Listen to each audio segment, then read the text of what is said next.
Okay, so get ready, because today we're going deep on the PRA method. Oh, yeah. We're going to look at how to organize all that information we all have, not just to, tidy up, but so we can actually use it. Yeah, and that's the key here. Right. PRA is not about aesthetics. Right. It's about action. Okay. Think about it. How many times have you saved an article or a resource with like the best of intentions, only to have it disappear into that digital abyss? All the time. My bookmarks tab is like a graveyard of good intention. Exactly. Yeah. So PRA is like a rescue mission for all that lost knowledge. I like it. And the cool thing is, it works so well with this note-taking app called Obsidian. Ooh, okay. But we'll talk about that a little bit later. Okay. First, let's break down PRA itself. Okay. It's based on Tiago Forte's book, The PRA Method. Simplify, organize, and master your digital life. Right. And he starts with this super simple framework of 4 categories. Okay. Projects, areas, resources, and archives. 4 categories. Sounds very manageable. Yeah. But I'm already thinking, like, how is this different from just organizing things by topic? Right. Like, in school you have your math folder and your... Yeah, that's a great question. Yeah. And that's what makes PRA so interesting. Okay. Because instead of just sorting by subject, it's about organizing by your actions and your goals. Okay. So projects are those short-term endeavors with a clear deadline. Okay. Like launching a website, planning a trip, or finally finishing that online course you started months ago. Oh, those... Right. I have a lot of those. Exactly. Yeah. So those are your projects. So it's kind of like that to-do list. Right. That never seems to get shorter. Exactly. But I'm guessing there's a little more to it. Yeah. Than just, slapping a deadline on everything. Right. You got it. Projects are about focused action. Okay. Moving towards a specific outcome. Okay. And that's where areas come in. Okay, areas. Yes. Tell me about areas. So these are the broader spheres of responsibility in your life. Things like health, finances, career, or even your hobbies. Okay. They're the ongoing commitments that don't have a clear end date, right, but still require attention and action. Okay, so I'm starting to see how this all works together. Yeah. So projects are like the sprints within the marathon. Precisely. Okay. And this distinction is crucial. Okay. Because it helps you prioritize. Okay. Instead of feeling overwhelmed by that massive to-do list, you can focus on those projects that are most aligned with your goals within each area. This is already making my brain feel less cluttered. Good. Yeah. But what about, like, all that other stuff? Yes. The random articles, the interesting ideas, the notes that we take that don't really fit neatly into a project or an area. That's where resources come in. Resources. Yeah, think of this as your personal knowledge base, a curated collection of information that you might need someday or find useful. Like, it could be anything. Yeah. Articles on a specific topic. Okay. Notes from a conference. That recipe you've been meaning to try. Okay. All of that goes in your resources. So it's like my Pinterest board, but actually organized and usable. Exactly. Right. I'm sensing a theme here. Yes. Action over accumulation. That's it. Right. And finally, we have archives. Okay. Archives. This is where you move everything that's no longer actively in use, but might be valuable in the future. Okay. So completed projects, old notes or anything you're not ready to delete. Right.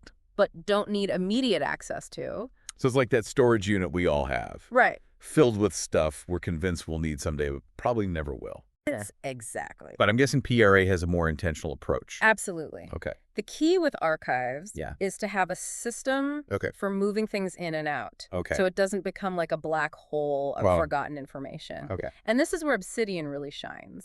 Because it allows you to tag and link notes, even across different PRA categories. Okay. So you can always find what you need. Okay. Even if it's buried deep in the archive. Ooh, intrigue. Right. Okay, so we have our 4 pillars at PRA. Yes. But how do we actually start building this system? Right. Do we need like a color-coded spreadsheet, a team of personal assistants, and a week-long retreat? No, not at all. To get organized? Forte says you can set up your basic PRA system in under a minute. Wait, really? Yeah. Okay, now I'm all ears. It's surprisingly simple. What's the magic formula? First, you just do a massive sweep of everything in your main documents folder. Okay. Just create a folder labeled archives and then a subfolder with today's date. Okay. Dump everything into that subfolder. Wow, okay. Bam, clean slate. That does sound kind of nice. It is. A fresh start. Yeah. But doesn't that feel a little radical? Well, Like, what if I need something that's buried in there? That's the beauty of digital archiving. Okay. It's not gone. It's just tucked away. Right. And think about it. Yeah. If you haven't touched a file in months or even years, how likely are you to need it? True. This is about letting go of that digital clutter Okay. that weighs us down. Okay, I'm starting to see the appeal of a digital declutter. Yeah. So what's next? Okay. Do we meticulously create folders for every possible project and area? Not so fast. Okay. Forte advises against creating empty folders. Oh, okay. Instead, he says focus on your current actions. Yeah. So the next step is to create a folder labeled projects. Okay. And then subfolders only for the projects you're actually working on right now. Okay. So you're staying present. Okay, so it's about being present in the moment. Yes. Focusing on what's actually on our plate right now. Right. Not all those pie-in-the-sky ideas. Exactly. That we might get around to someday. And this is where that psychological benefit comes in. Right. By only creating folders for active projects, right. You're reducing visual clutter and decision fatigue. I could see that. So your brain isn't bombarded with a million potential tasks, just the ones that demand your attention right now. I love that. Right. It's like creating a clear path through the jungle of information instead of getting tangled in the undergrowth. That's a great way to put it. So what about areas and resources? Okay. Do we just ignore them for now? For now, yes. Okay. The key here is to create folders only as you need them. Okay. Forte uses this great analogy of a software company that meticulously created this complex PARA system with tons of nested folders, only to find that most of them remained empty weeks later. Ugh, talk about a productivity killer. I know. I could see how that would be so demotivating. Yes. So it's about being intentional. Right. Creating structure. Right. Only when it's actually needed. Exactly. Not just because we think we should. Right. And this approach ties in with the concept of just-in-time organization. Okay, tell me more about that. So instead of trying to predict every possible need and create a system for it, you adapt as you go, adding folders and categories only when you have actual content to put in them. Okay, I am sold on the simplicity. Good. But I'm also a very visual person. Okay. Do you have any tips for making the system even more user-friendly? Forte wouldn't leave us hanging. Okay. He has some great tips for visually organizing your PRA system. Okay, I like it. First, he suggests numbering your folders. Okay. Start with 0 in box, followed by 1 projects, 2 areas, and so on. This ensures they always appear in the correct order when sorted alphabetically. That's a good idea. Right. So even if I get a little lazy with my folder names, they'll still stay organized. Right. I like that. He also suggests using emojis at the beginning of project folder names, capitalized titles for area folders, and lowercase for resources. Okay, so it's like visual cues. Yes. That help you instantly know what you're looking at. Exactly. Like it. It's a simple visual cue that helps you instantly identify each category. Okay, right? the little road signs guiding us through our digital landscape. I like that. But what about those moments when we need to disconnect? Right. You know, escape the digital vortex. Yeah. Does PRA have a solution for that? Absolutely. Okay. Forte acknowledges the importance of digital downtime. Yeah. And he has a clever hack for that. Okay. He suggests activating offline mode for your projects folder on each of your devices. Okay. Since this folder contains everything you're actively working on, you'll have all that crucial information accessible even without internet.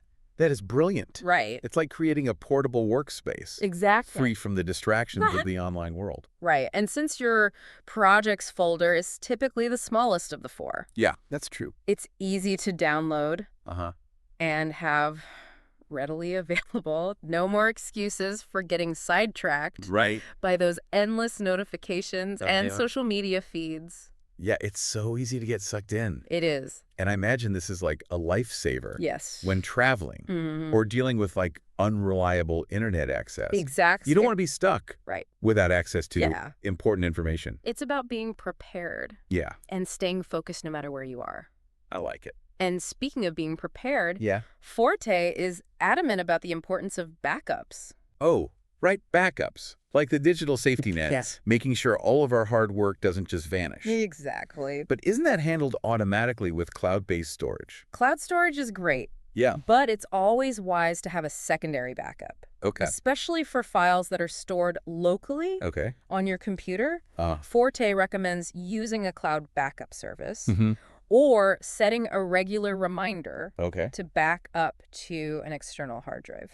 Okay. Peace of mind achieved. Good. Okay. Let's get back to the heart of PRA. Okay. We've touched on those 4 categories. Yeah. I'm still a little fuzzy on the distinction between projects and areas.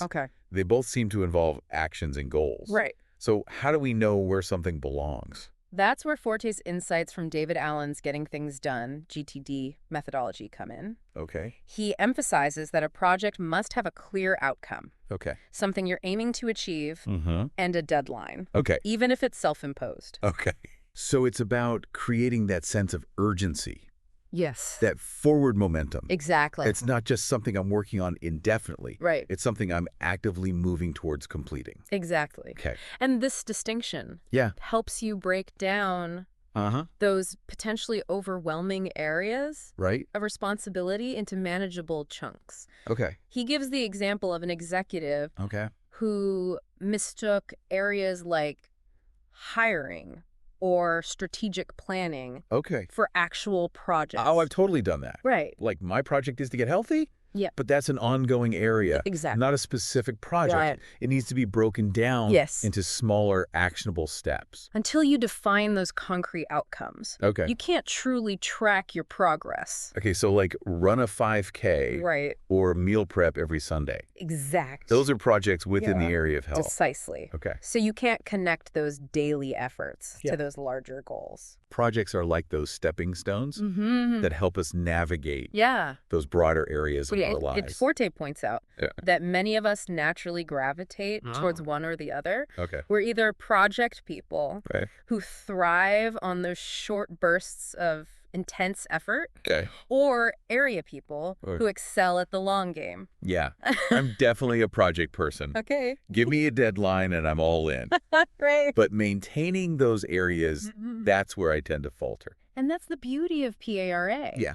It accommodates both approaches. Okay. It provides that structure for tackling those immediate projects while also keeping those long-term areas in view. Okay. Ensuring they don't get completely neglected. Okay. Projects are the sprints.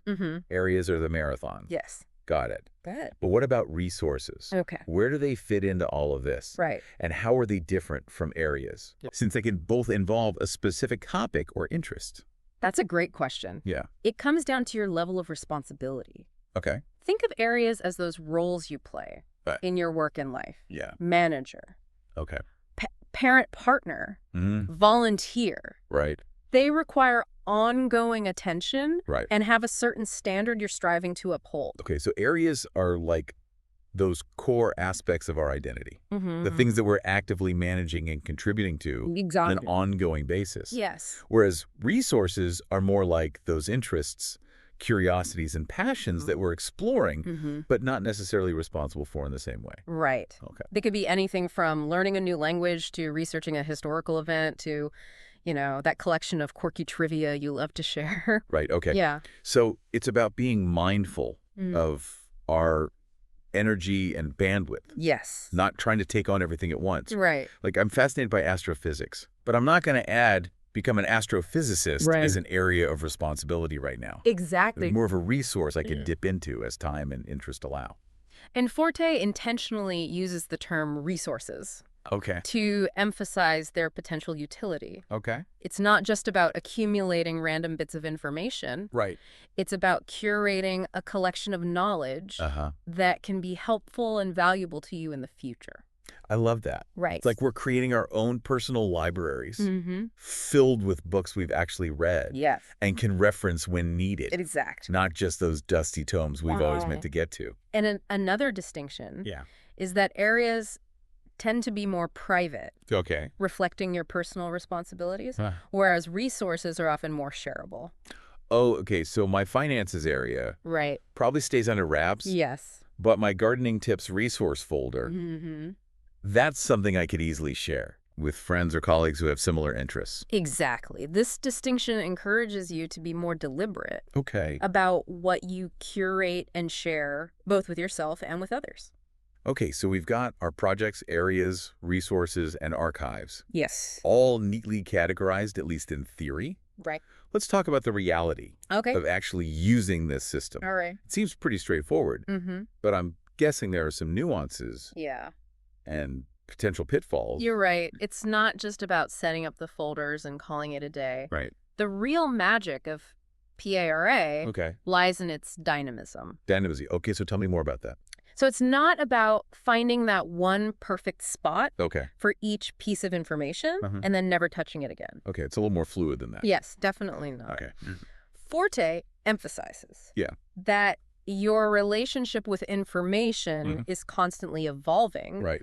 And PARA should reflect that. What's a resource today could become a project tomorrow. Oh, interesting. And vice versa. So it's like those sliding doors at the supermarket. Right. Constantly shifting and reorganizing. Yes, a perfect analogy. Based on the flow of traffic. He calls this information promotion. Information promotion. And it's a key concept in keeping your PRA system alive and relevant. Okay, I like it. So for example, let's say you have some notes on public speaking.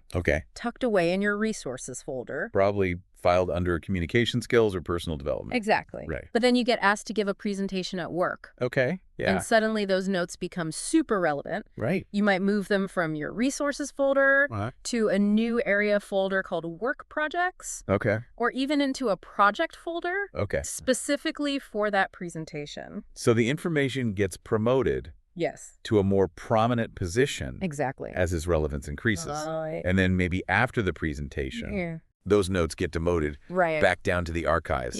Waiting to be reactivated. Exactly. If I ever need to give another talk. It's a constant dance of moving information. Yeah. Between those PRR categories. Right. As our lives and priorities change. That makes sense. And Forte provides tons of examples of these information flows. Okay. You might move a project from areas to projects when it becomes your primary focus. Sure. Or you might move resources from areas to resources when you realize they could be valuable to others. Okay, so it's all about keeping that information circulating. Yes. Making sure it's always working for us. Right. Not just sitting there gathering virtual dust. Exactly. This is where Obsidian starts to sound really useful with its ability to tag and link notes across those different PRA categories. Yeah. But before we delve into the wonders of Obsidian, I have to ask, what happens when our neatly organized PRA system starts to feel a little cluttered? Okay. Is there a way to hit the reset button? Right. Without losing all that valuable information? We've so carefully categorized. You know, it's funny you should mention a reset button. Okay. Because Forte actually suggests that very thing. Really? He said reset button? If your system gets too unwieldy or you just need a fresh perspective, don't be afraid to archive everything and start over. Archive everything. That sounds both terrifying and incredibly liberating. It is. Like a digital cleanse for the soul. Exactly. But wouldn't that undo all of our hard work? Not at all. Okay. Remember, archiving isn't deleting. Right. It's simply tucking that information away in a safe place where you can retrieve it if needed. Yeah. The point is to let go of that attachment to a system that's no longer serving you. Right. And embrace a fresh start. Okay. I can see how that would be a powerful way to break free from those organizational ruts. They sometimes get stuck in. It is. But let's shift gears a bit and talk about something that's been on my mind. All right. How does PRA work in a collaborative setting? Okay. Can we go from me to we with this system? Absolutely. Okay. Forte has worked with tons of companies on implementing PRA for teams. Okay. And he emphasizes that it's not about forcing everyone into an identical system. Okay. Instead, he recommends creating a PRA playbook. A PRA playbook. That outlines your organization's specific flavor of PRA. So like a shared set of guidelines and definitions to make sure everyone's on the same page. Yes. Kind of like a digital constitution for knowledge management. I like that. Right. It's about establishing clear expectations. Okay. And a shared understanding of how PRA will be used within the team. That makes sense because you don't want people creating their own rogue systems. Right. And then wondering why no one else can find anything. Exactly. Right. Because consistency is key. Yes. Especially when multiple people are involved. It is. But even with clear guidelines. Right. Wouldn't we need some training? Yes. To ensure everyone's using the system effectively? Absolutely. Right. Forte stresses the importance of providing comprehensive training. Oh. Not just handing people a playbook. Yeah. And expecting them to figure it out on their own. Right. You need to give people the tools exactly. to actually be able to use it. It's about empowering them. Okay. With the knowledge and skills to use PRA to their advantage. Okay. Both individually and as a team. Makes sense. Right. But I can also see how team collaboration could lead to information overload. Right. With everyone sharing everything they find. Mm-hmm. How do we prevent that from happening? Forte has a great tip for that. Okay. He says to keep shared projects on shared platforms. Okay, so not everyone's dumping all their notes and resources into a massive shared folder. Exactly. Well, each team member manages their own individual work within their personal PRA system. Okay. And only the essential documents and deliverables for the shared project are moved to a collaborative platform. So it's about being mindful of cognitive bandwidth. Exactly. And respecting each other's time and attention. Right. Not everyone needs to see every single note and every draft that's floating around. He points out that effective knowledge sharing takes effort and intention. What might seem perfectly clear to you in your personal notes might require more context and structure before it's ready to be shared. Okay, so it's about striking that balance between individual exploration and collective collaboration. Right. And I have a feeling this is where Obsidian really comes into play. You are absolutely right. Yeah. Obsidian is like the perfect partner. For PRA, especially in a team setting, its strength lies in its flexibility and its focus on linking notes together. Creating a web of interconnected knowledge that's both powerful and accessible. Okay, I'm picturing one of those conspiracy theory walls with all the strings and the photos. Exactly. But hopefully a lot less chaotic. Yeah. And a lot more insightful. Right. How does this linking feature actually work in practice? It's surprisingly intuitive. Okay. As you're taking notes in Obsidian, you can easily create links to other notes. Even if they're located in different folders or even different vaults, which are essentially collections of notes. Right. So let's say I'm working on a project proposal. And I want to reference some market research data that's stored in my resources folder. Right. I could just create a link directly to that data within my project notes. Exactly. And when you click on that link, it will instantly take you to that specific note. Wow. Okay. No more digging through folders. That's so much better than my current system of like copy-pasting chunks of text between documents. Exactly. But it's more than just convenience, right? Right. It's more than just convenience. It changes how we think about and interact with information. Absolutely. Yeah. By connecting those seemingly disparate pieces of information, you're creating a more holistic view of your knowledge base. You can see the relationships between different ideas and concepts, which can spark new insights and even lead to those aha moments. I love those aha moments. They're great. It's like suddenly seeing the connections in a puzzle you've been struggling with. Right. But how does Obsidian specifically support the PRA method? You can easily create folders and subfolders in Obsidian that correspond to your PRA categories. Right. So you might have a folder for projects. It's another for areas and so on. And here's where the linking feature becomes even more powerful. You can link notes across those different categories, creating a truly integrated system. So I could have a note on team communication strategies in my areas folder, linked to a note on effective meeting facilitation in my resources folder, and even a note on project kickoff meeting agenda in my projects folder. Exactly. It's all connected. Wow. And this interconnectedness allows you to seamlessly move between those different horizons of thinking from the immediate tasks of your projects to the broader context of your areas of responsibility and the wealth of knowledge stored in your resources. This is starting to sound less like note-taking and more like mind mapping on steroids. Right. It's like we're creating a visual representation of our own thought processes. And Obsidian takes it a step further with its graph view. Okay, the graph view, tell me about the graph view. So it visually represents all those interconnected nodes as a network, allowing you to see those relationships and patterns at a glance. You can literally see how your ideas connect and flow. Wow, okay. Which can be incredibly insightful. Okay, so my inner nerd is officially geeking out. Good. This is like having a map of your own mind, showing you all the trails and pathways that connect your ideas and knowledge. But beyond the visual appeal, how does this graph view actually help us in our work and lives? It can help you identify gaps in your knowledge, spark new ideas, and even reveal unexpected connections that you might not have otherwise noticed. For example, you might see that several of your project notes are linked to a particular resource, indicating that it's a valuable piece of knowledge. That deserves more attention.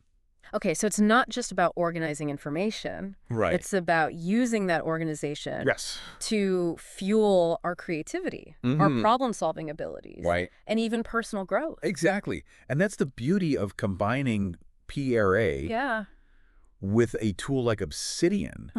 It becomes more than just a system for managing files and folders. It becomes a system for expanding your thinking, deepening your understanding, and ultimately living a more intentional and fulfilling life. Wow, that's a powerful takeaway. It is. So it's not about achieving some mythical state of perfect organization. No. It's about using organization as a tool for self-discovery and empowerment. Exactly. And this brings us to a really interesting point that Forte makes in his book. He says we're moving from the era of the knowledge worker to the era of the wisdom worker. I'm all ears. No. What's the distinction there? Okay, so are we all destined to become digital sages?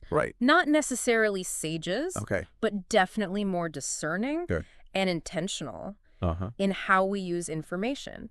Forte argues that knowledge has become commoditized. It's readily available to anyone with an internet connection. What matters now is the ability to synthesize that knowledge, to extract meaning from it, and to apply it in creative and insightful ways. So it's not just about what you know. It's about what you can do with that knowledge. Exactly. And PRA combined with a tool like Obsidian provides a framework for cultivating that wisdom. It's about moving beyond simple information consumption and becoming an active participant in the creation and application of knowledge. I love that. So it's about reclaiming our power as thinkers and creators.